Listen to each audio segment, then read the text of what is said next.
Meu nome é Ivan Kuritsin. Rogo a Deus que me dê coragem para encarar com valentia uma morte nobre hoje. Vou morrer pela fé, pela verdade que tanto amei.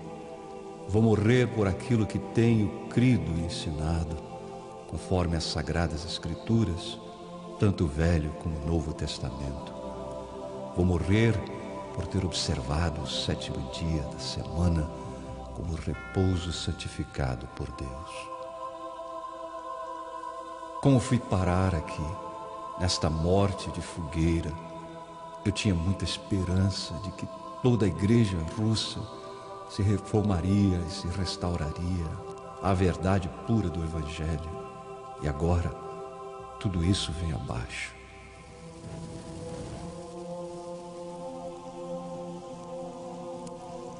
Ivan III não podia estar ausente. Antes ele era nosso amigo. Gostaria de saber o que estará pensando ele agora.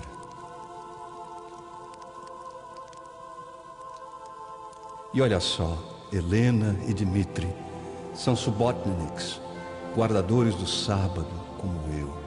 A nora do próprio Tsar, o neto dele. O que será deles? Serão queimados também.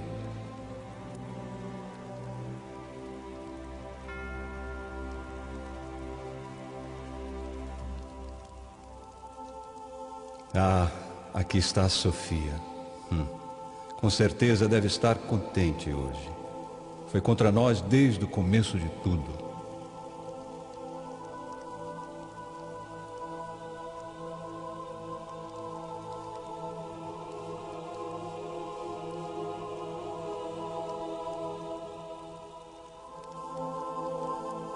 E o tal do Gennady, o arcebispo de Novgorod.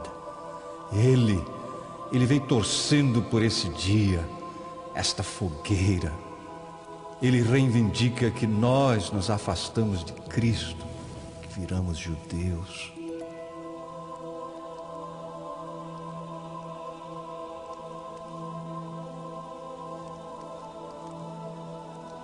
Mas eu sou cristão e hoje morro por amor a Cristo e a sua palavra.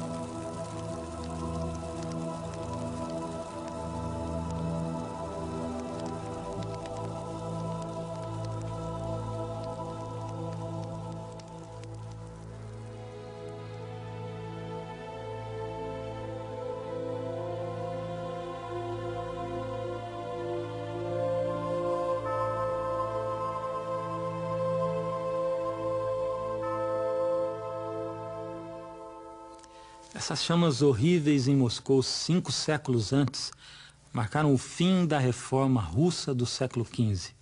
Uma reforma que se caracterizou por enfatizar a observância do sábado, o 7º dia, como o santo dia do Senhor.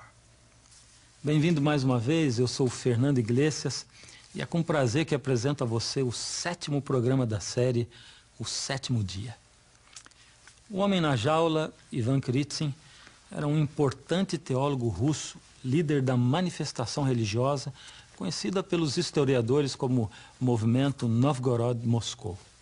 O czar Ivan o Grande achou esse movimento já bem estabelecido em Novgorod, quando ele dominou essa cidade-estado em 1480. Descobriu que 2 sacerdotes ortodoxos russos encabeçavam o movimento em Novgorod e os convidou para se mudarem para Moscou. O Dr. Oleg Shigankov explica a razão.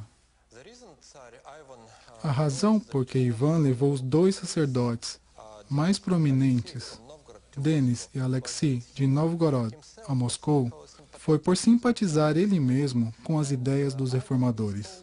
Ivan os colocou como sacerdotes de 2 catedrais mais importantes de Moscou, na Rússia: a Catedral de Arkhangelsk e a Catedral de Armênia.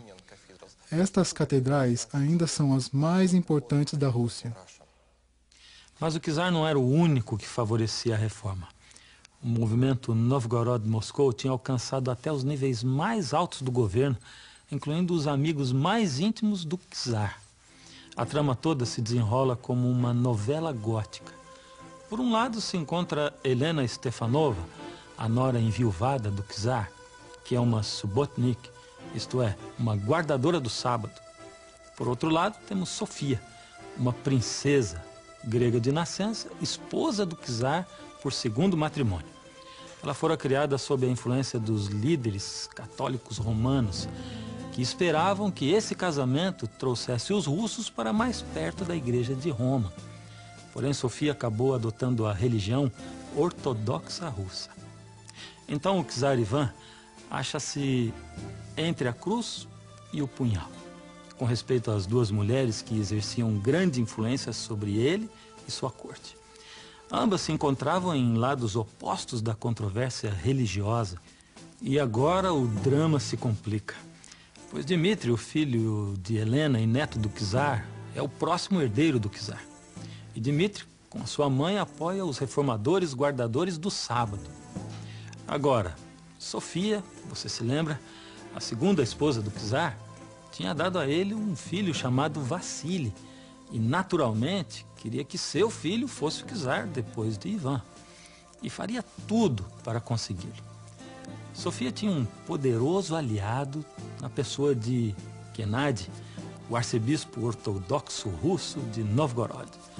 Gennady, personagem zeloso, inimigo fanático dos reformadores, guardadores do sábado, conclamou medidas extremas. Ouça o seguinte. Como se lê nas suas cartas dirigidas ao czar russo, Gennady adora os métodos da Inquisição espanhola e insiste que a Igreja Ortodoxa Russa e o Estado russo apliquem esses métodos contra os movimentos subotniks.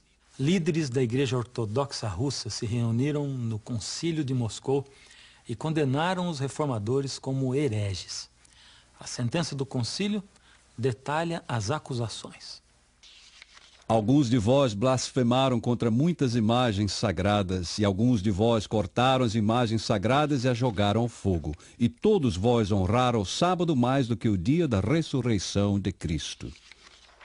Obviamente, o dia da ressurreição foi um domingo, o primeiro dia da semana. O concílio acusou esses reformadores de honrarem o sétimo dia, o sábado, mais do que o primeiro dia, o domingo. Nisso, todos concordaram. O concílio de Moscou foi o começo do fim do movimento Novgorod-Moscou, o qual finalmente acabou nas chamas da Praça Vermelha. Helena Stefanovna e seu filho Dmitri tiveram um triste fim. O czar Ivan III morreu e o filho de Sofia, Vassili, foi seu sucessor exatamente como sua mãe queria. Nos princípios do século XVI, o reino muçulmano de Adal atacou o Império Cristão da Etiópia. Foi uma jihad, ou seja, uma guerra santa muçulmana apoiada pelos poderosos turcos otomanos. Tendo vencido as forças etíopes, se apoderaram de áreas imensas do país. Já desesperado, o imperador pediu socorro a Portugal.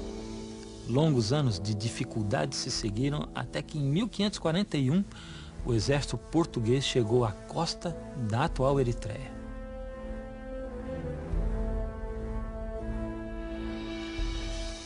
Cristóvão da Gama, filho do famoso navegador Vasco da Gama, comandava uma tropa de 400 mosqueteiros. A missão de Cristóvão era salvar a Etiópia cristã. Foi um esforço que saiu caro. Na primeira grande batalha, os portugueses sofreram grandes perdas. O próprio Cristóvão foi capturado e decapitado pelo comandante muçulmano. Afortunadamente, com o resto do exército português, o imperador Galádeus derrotou os invasores em 1543, acabando com a ameaça muçulmana. Porém, poucos anos depois, surgiu outra ameaça contra a cristandade etíope, quando certos missionários jesuítas tinham perseguido as tropas portuguesas.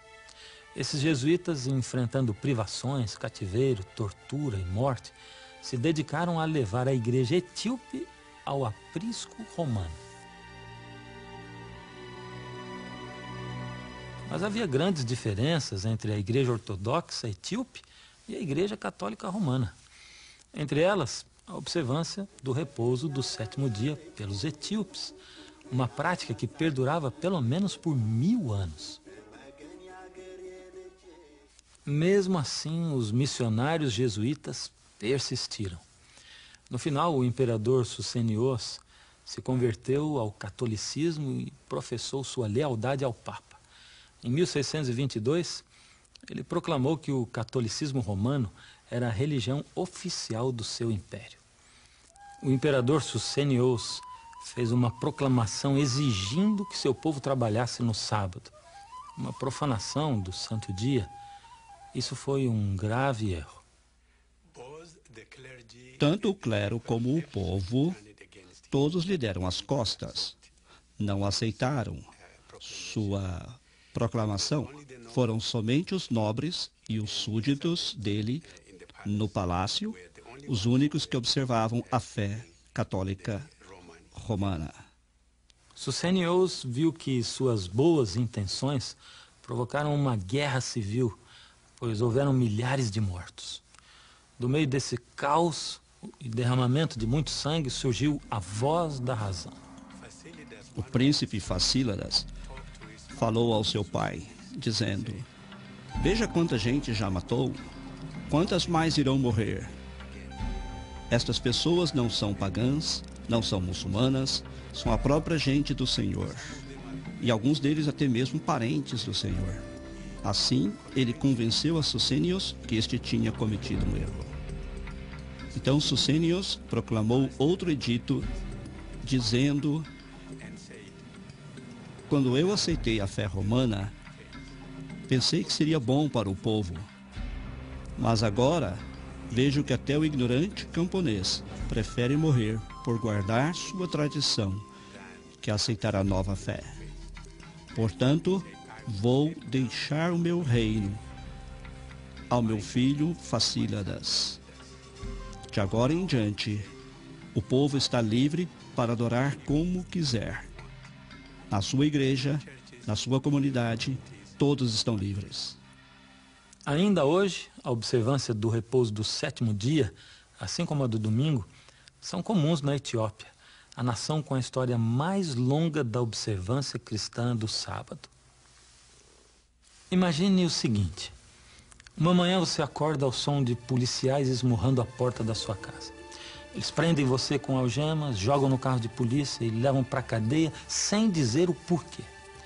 Eles confiscam a sua propriedade e tomam toda a economia de uma vida inteira. Você fica por meses numa cela desejando saber por que está ali. De vez em quando, os sentinelas tiram você para ser interrogado pelos detetives, mas é um interrogatório muito estranho. Eles querem que você diga por que foi preso. Eles dizem que tem 7, 8 testemunhas contra você, porém não dizem quem são. Querem que você adivinhe. Algumas vezes o torturam. Você tenta lembrar quem o teria acusado e qual é o crime que você teria cometido. Então você fala alguns nomes esperando acertar. Algumas vezes prometem deixar você sair, mas só se cooperar com eles. No final você inventa coisas e confessa outras que nunca fez, esperando satisfazê-los. Depois de 1 ano ou mais, eles o levam à sala do tribunal junto a outros prisioneiros. O juiz está ali ditando sentenças. Alguns se livram facilmente, outros recebem prisão perpétua e outros pena de morte. E você? O que irá receber? Talvez esse cenário lhe dê uma ideia de como foi se encontrar nas garras da infame Inquisição. Uma maquinação diabólica para identificar e eliminar os dissidentes religiosos. A Inquisição Europeia, na Idade Média, tinha sua explanação, sua justificação. Uma justificativa era que esta vida é muito menos importante que a vida por vir. Portanto, se tira a vida terrenal da pessoa para salvar a sua alma imortal, estava se fazendo um favor a essa pessoa. Outra justificativa da Inquisição era que não se tratava de executar sentenças de morte, costumeiramente queimando as pessoas, mas se tratava de recuperar a pessoa e induzi-la a voltar ao seio da Santa Igreja Mãe. O Papa Gregório IX estabeleceu a Inquisição medieval em 1231 para proteger o mundo católico dos hereges e rebeldes religiosos. A Inquisição era uma operação altamente organizada, empregando os poderes da Igreja e do Estado. Era uma arma devastadora. Em poucas palavras, dava resultado. Em 1469, o matrimônio de Fernando e Isabel uniu os reinos de Aragão e Castela, formando o Reino Unido de Espanha. A propósito, trata-se do mesmo Fernando e da mesma Isabel que enviaram Cristóvão Colombo a uma viagem de descobrimento em 1492. O rei e a rainha eram católicos militantes. Embora ficassem conhecidos como os monarcas católicos, eles tiveram que aceitar o fato de que a Espanha não era tão católica quanto eles desejavam. Veja bem, uma ou duas gerações antes, os judeus espanhóis tinham sido compelidos a se converterem ao catolicismo sob ameaça de deportação e perda de bens. Esses conversos forçados chamavam-se novos cristãos e ficaram com esse apelido. Eram batizados como católicos romanos, mas alguns deles, talvez muitos, mantiveram costumes tradicionais judaicos, como, por exemplo, a observância do repouso do 7º dia. A rainha Isabel enxergou isso como uma grave profanação da verdadeira religião católica. Então, em 1478, ela persuadiu o Papa que autorizasse a Inquisição espanhola. Queriam purgar a igreja de toda a mácula da heresia judaica. O poder da Inquisição era sutil e pérfido. Os inquisitores instavam o povo a vigiar secretamente seus amigos, seus vizinhos e ainda sua própria família. Eles usavam ameaças e torturas para constranger o povo e fornecer as evidências que precisavam. Os heréticos recalcitrantes e os que reincidiam encaravam as medidas mais severas. Eram entregues às autoridades seculares para serem castigados. Alguns eram queimados em efígie, outros eram queimados em pessoa, na fogueira. A Inquisição espanhola lançou longe suas redes apanhando outros além dos judeus conversos. A Igreja Católica Romana incluiu também os ex-muçulmanos. Os inquisitores suspeitavam que estes praticavam secretamente o islamismo. Ainda mais, a Espanha tinha que ser protegida da controvérsia religiosa que ocorria no resto da Europa. Isso também era negócio da Inquisição. Assim como a Espanha, o vizinho Portugal também precisava de uma solução para o problema dos tais cristãos novos. Ali a Inquisição começou a funcionar em 1536 e só teve fim em 1821. Seus 300 anos de tirania e opressão foram marcados por crueldade e violência indizíveis. Os documentos que sobreviveram incluem longas listas de vítimas, relatos meticulosos das tragédias humanas em sumários curtos e indiferentes. Um dos capítulos mais escuros da Inquisição se escreveu longe de Portugal, no oriente da Índia.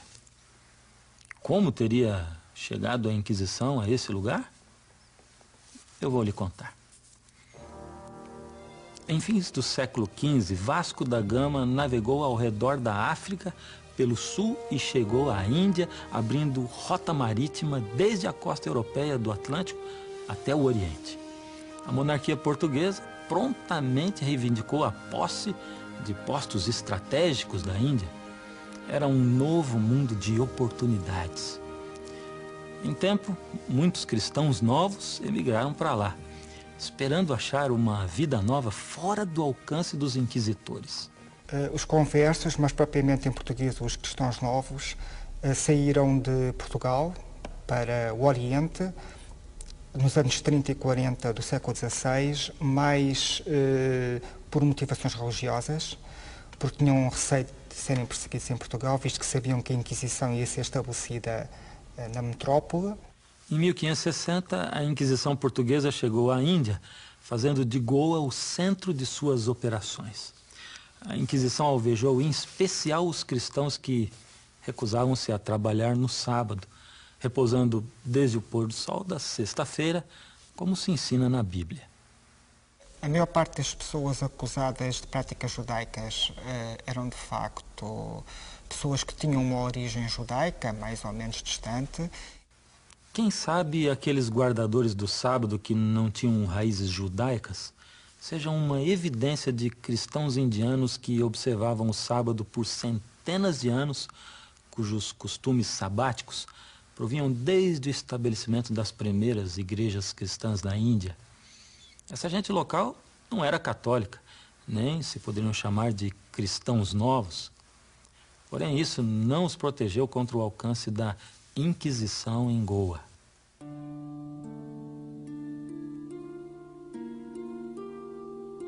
Chamo-me Charles Delon, sou médico e cidadão francês. Por que estou aqui, prisioneiro da Inquisição? Me acusam falsamente, me deterram sem razão alguma. As acusações contra mim são invenções dos meus inimigos. Não sou herege, estou desesperado por sair deste lugar. Meu único escape é a morte. Que Deus me perdoe. Tenho tentado suicidar-me mais de uma vez. Eles querem que eu confesse, mas confessar o quê? Confessei uma, outra vez, e ainda querem mais. Menos mal que não sou um dos cristãos novos a quem eles realmente perseguem. Mesmo assim, estou sem sorte de todos modos, porque estou preso aqui, igual a eles, e meu fim é tão incerto como o deles. Conhecemos esse caso de Charles Delon porque ele escreveu sobre isso detalhadamente mais tarde. Acusado de ofensas tolas, ele foi detido por 2 longos anos antes do seu julgamento. Os juízes o baniram da Índia e o sentenciaram a 5 anos de trabalho forçado nos estaleiros de Lisboa. Ele teve mais sorte que muitos. Seus amigos da França intervieram em favor dele e ele foi posto em liberdade antes do prazo. Em 1677, ele voltou à França, onde escreveu sobre o seu pesadelo como vítima da Inquisição. No seu relato, ele diz que a maioria dos martirizados em chamas sob acusação de judaizar não eram judeus, senão cristãos que observavam o sábado.